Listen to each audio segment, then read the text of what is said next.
Friends, I hope आप सभी अच्छे होंगे। इस वीडियो में हम टॉप 30 क्वेश्चंस डिस्कस करने वाले हैं और इसमें जो हमारे टॉपिक्स रहेंगे वो है concept of development and its relationship with learning और influence of heredity and environment. इन दोनों टॉपिक्स के बारे में हम बहुत ही डिटेल में डिस्कशन जो है वो कर चुके हैं। तो अब इनमें से जैसे कि HP टेट हो गया या फिर C टेट हो गया, KVS, इस तरह के जो भी टीचिंग एग्ज़ाम्स होते हैं उनमें जो भी टॉप 30 क्वेश्चंस हैं मैंने वही उठाए हैं। तो इनको सॉल्व करके देखते हैं। आप साथ ही साथ अपना स्कोर भी देखते जाइएगा कि आपका कितना स्कोर जो है वो हुआ है, और आप कमेंट बॉक्स में ज़रूर बताइएगा कि आपका टोटल 30 आउट ऑफ कितना जो है स्कोर वो बना है, राइट। साइकोलॉजी की पूरी सीरीज़ देखने के लिए आप हमारे डिस्क्रिप्शन बॉक्स में जाकर के लिंक पे क्लिक कर सकते हैं। आपको सभी की सभी जो वीडियोज़ हैं वहाँ पे मिल जाएंगी, आप वहाँ से चेकआउट कर सकते हैं। वीडियो को शुरू करने से पहले अगर आप इसका PDF चाहते हैं तो प्लीज़ हमें इंस्टाग्राम पर फॉलो कर लें। इंस्टाग्राम का लिंक नीचे आपको डिस्क्रिप्शन बॉक्स में मिल जाएगा। तो चलिए इस वीडियो को शुरू करते हैं। सबसे पहला क्वेश्चन है, as a teacher who firmly believes in social constructivist theory of Lev Vygotsky, which of the following method would you prefer for assessing your students, right. कि आप एक टीचर हैं और आप लेव वाइगोत्स्की की जो सोशल कंस्ट्रक्टिविस्ट थ्योरी है उसके ऊपर आप बिलीव करते हैं, तो आप अपने स्टूडेंट्स को असेस करने के लिए कौन सा मेथड प्रेफर करोगे। तो यहाँ पे जो आंसर है वो ऑप्शन नंबर ए, कोलैबोरेटिव प्रोजेक्ट्स जो है वो बिल्कुल सही हो जाएगा, क्योंकि जो लेव वाइगोत्स्की की सोशल कंस्ट्रक्टिविस्ट थ्योरी है वो यही कहती है कि बच्चा जितना सोशली इंटरेक्ट करता है उतना ज़्यादा सीखता है, राइट। तो ऑप्शन नंबर ए बिल्कुल सही हो जाएगा। नेक्स्ट चलते हैं। क्वेश्चन नंबर 2 है, assessment is purposeful if, right. Assessment जो है वो कब पर्पसफुल है, जब ये फीडबैक स्टूडेंट को भी देती है और टीचर को भी देती है। तो ऑप्शन नंबर बी जो है वो बिल्कुल सही हो जाएगा। नेक्स्ट चलते हैं। Question number 3, according to NCF 2005 the role of a teacher has to be, right. तो एक टीचर का रोल जो है वो अकॉर्डिंग टू NCF 2005 क्या है, डी, फैसिलिटेटिव, राइट। नेक्स्ट चलते हैं। Question number 4, inclusion of children with special needs.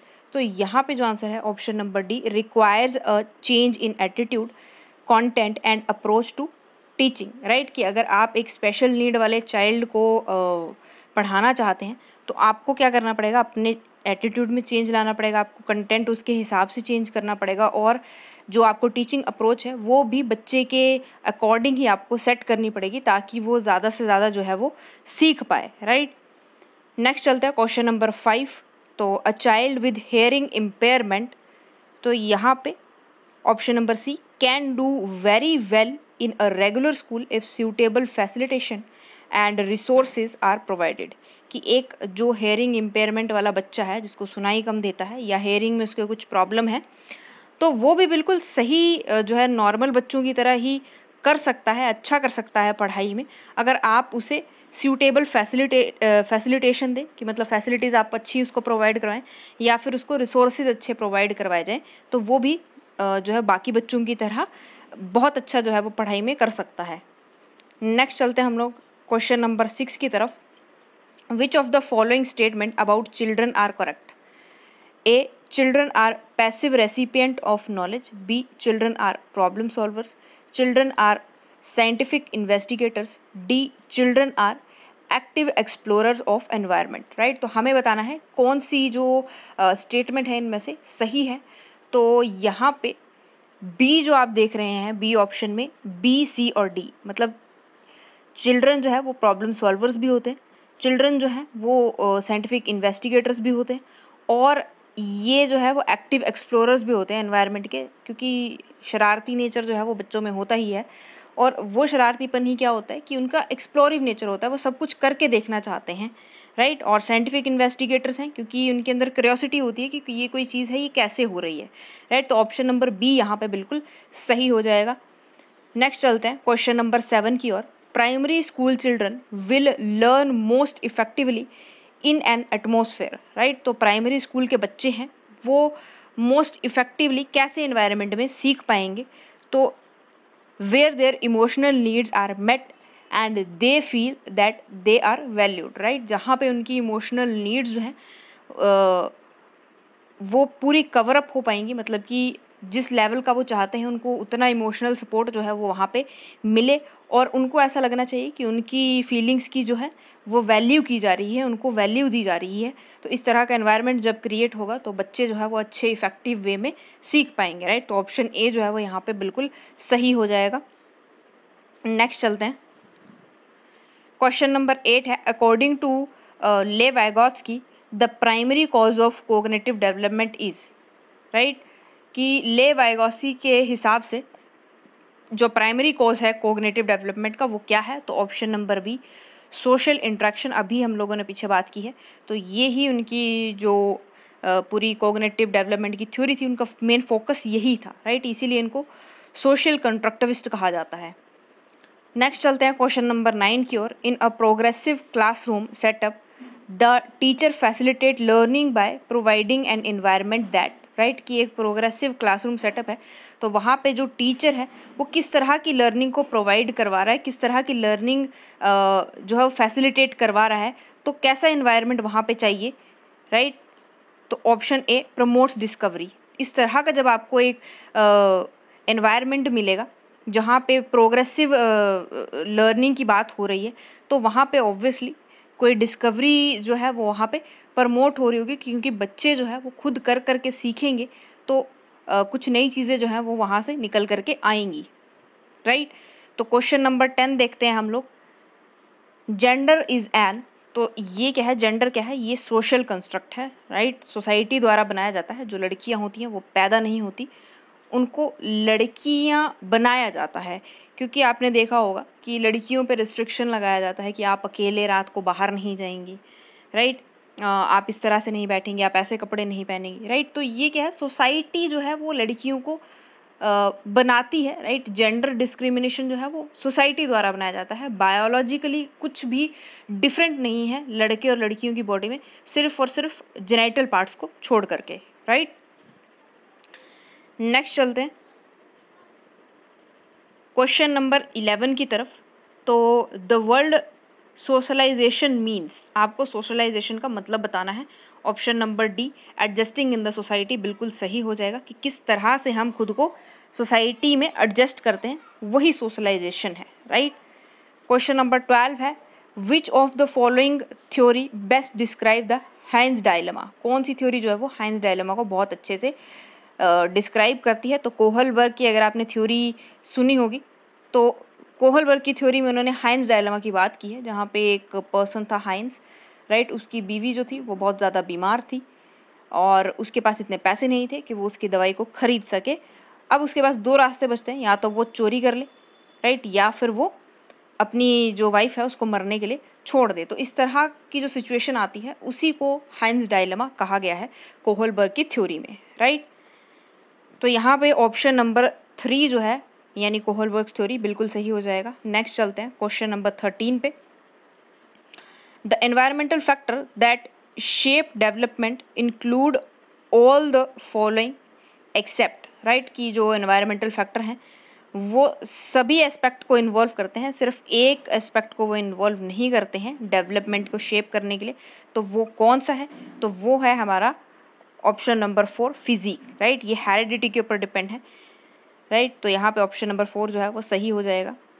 Next चलते हैं क्वेश्चन नंबर 14 की तरफ। Which of the following implications can't be derived from Piaget's theory of cognitive development, right, की जो पियाजे की थ्योरी है कोग्निटिव डेवलपमेंट की, उसमें से हम कौन सी इम्प्लीकेशन है उसको डराइव नहीं कर सकते, वो निकल करके नहीं आती है उसमें से, हमें वो बताना है। तो यहाँ पे ऑप्शन नंबर बी जो है नीड ऑफ वर्बल टीचिंग, इसकी बात उन्होंने वहाँ पे नहीं की है, तो ये हम इम्प्लीकेशन जो है वो पियाजे की थ्योरी से डराइव नहीं कर सकते। ऑप्शन नंबर 2 जो है वो बिल्कुल सही आंसर हो जाएगा। नेक्स्ट चलते हैं क्वेश्चन नंबर 15 की तरफ। Physical traits such as height, eye colour, bone structure and hair are, ये सभी क्या हैं? ये जो फिजिकल ट्रेट्स हैं इन ये किससे जुड़े हुए हैं, हमें बस वो बताना है। तो ऑप्शन नंबर डी अगर आप देखेंगे इनहेरिटेड, राइट, तो ये हमारी हेरिडिटी से जुड़े, हमारे पेरेंट्स से हमें मिलते हैं। नेक्स्ट है question number 16। Monozygotic is to dash twins as zygotic is to dash twins. तो बहुत अच्छे से हमने इसके ऊपर डिस्कशन किया हुआ।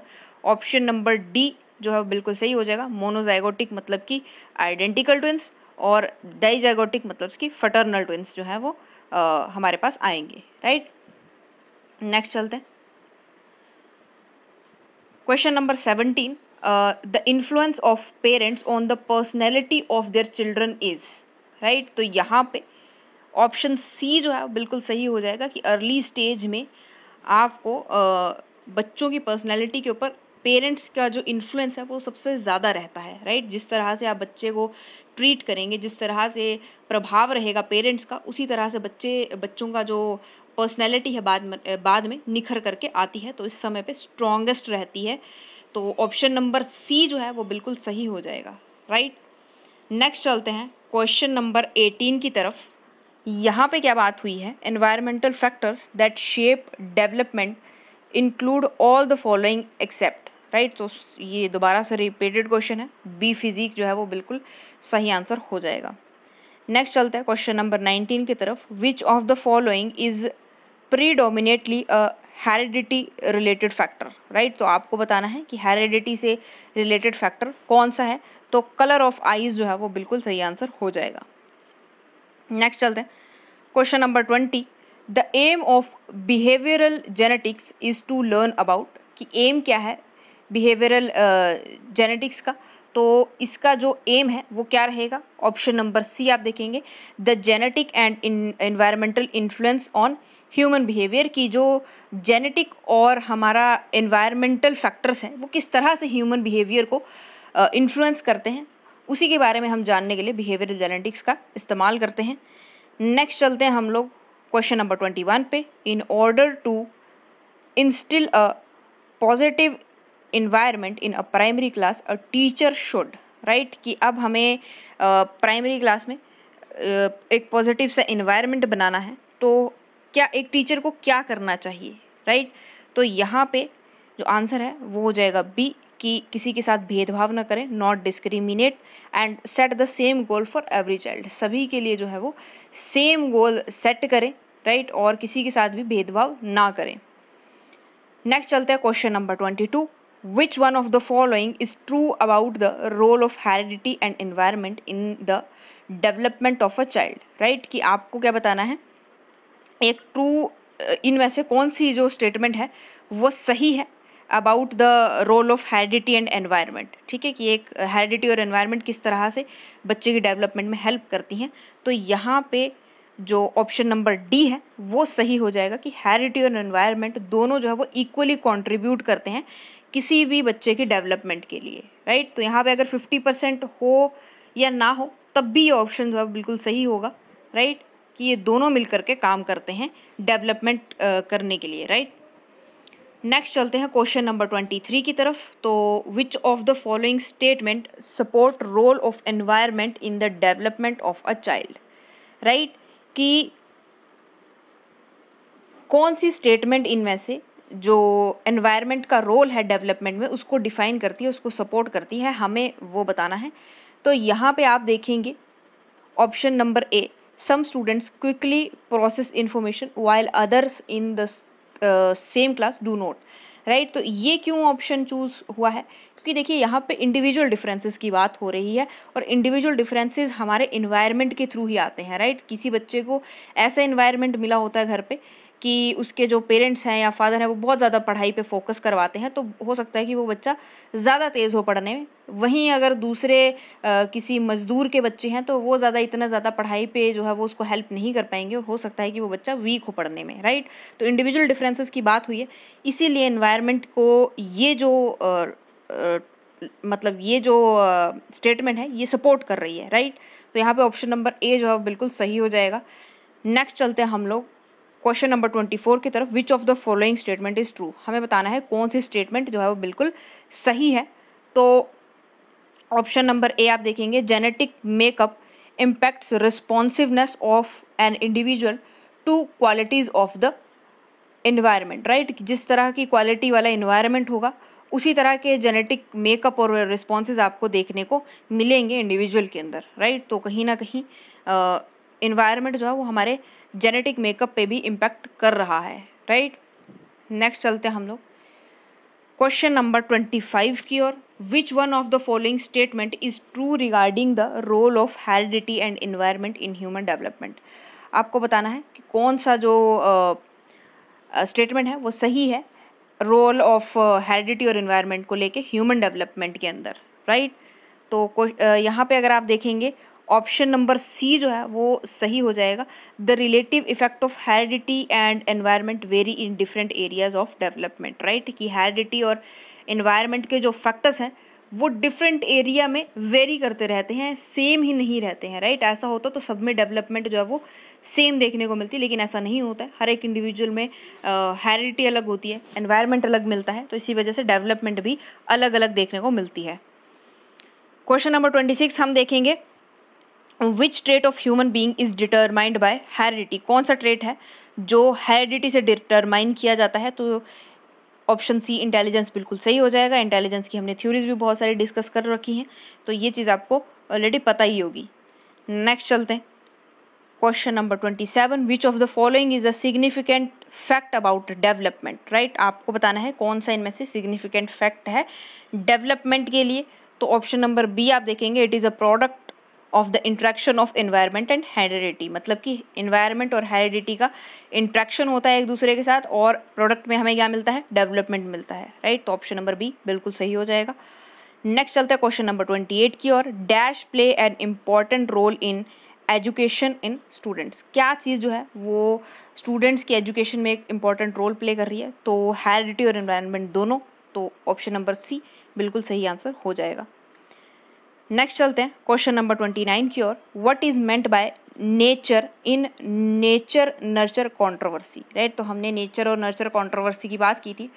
अब ये पूछ रहा है कि उसमें जो नेचर है वो क्या चीज़, उससे क्या मतलब है, राइट। तो यहाँ पे अगर आप देखेंगे ए ऑप्शन की बायोलॉजिकल गिवन और हेरिडिटी इन्फॉर्मेशन, राइट, जो हमें बायोलॉजिकली हमारे पेरेंट्स से मिला है या पूर्वजों से मिला है या हेरिडिटी से जुड़ा हुआ कुछ है, तो वो सब कुछ जो है नेचर के अंदर इन्वॉल्व होता है, राइट, नेचर के अंदर इंक्लूड होता है। वहीं नर्चर क्या है? हमारे एनवायरमेंटल फैक्टर जो कि हमें हमारे बिहेवियर को, हमारी चीज़ों को इन्फ्लुएंस करते हैं, राइट, तो वो नर्चर में आते हैं। तो यहाँ पे ऑप्शन नंबर ए बिल्कुल सही हो जाएगा। नेक्स्ट चलते हैं question number 30, which of the following best defines the effect of heredity upon development, right. इनमें से कौन सा है जो बेस्ट डिफाइन करता है हेरिडिटी का इफेक्ट डेवलपमेंट के ऊपर, राइट। तो यहाँ पे अगर आप ऑप्शन नंबर बी देखेंगे तो ये कहता है, it determines how far we can go, right. तो कहीं ना कहीं जो हेरिडिटी है उससे हम एक अंदाज़ा लगा सकते हैं कि हम कितनी दूर तक जा सकते हैं। इसका मतलब क्या है कि अगर एक बच्चा है, राइट, अगर उसके पेरेंट्स दोनों डॉक्टर थे तो 50% संभावना हम यही लेकर के चलते हैं कि वो बच्चा भी डॉक्टर बनेगा, राइट। अब उसके इंटरेस्ट क्या हैं या उसको एनवायरनमेंट कैसा मिला है, वो सभी फैक्टर्स को अगर हम अलग छोड़ दें और हेरिडिटी के ऊपर सिर्फ बात करें तो हम यही अंदाज़ा लगा सकते हैं, राइट, कि वो बच्चा जो है वो डॉक्टर बन सकता है, राइट। तो हम एक डिटर्मिनेशन या एक पॉइंट ऑफ व्यू लेकर के चल सकते हैं, उसी की बात यहाँ पे हो रही है, राइट। तो फ्रेंड्स आज के लिए सिर्फ इतना ही। आई होप आपको वीडियो पसंद आई होगी। अगर आपको वीडियो पसंद आई है तो लाइक और शेयर करना ना भूलें। अगर आपको कहीं कन्फ्यूजन लगती है तो आप नीचे कमेंट बॉक्स में कमेंट कर सकते हैं और अपना स्कोर भी आप ज़रूर हमारे साथ शेयर करिए। इसी तरह की और वीडियोज़ के लिए हमारे चैनल को सब्सक्राइब कर लीजिए। Thanks for watching.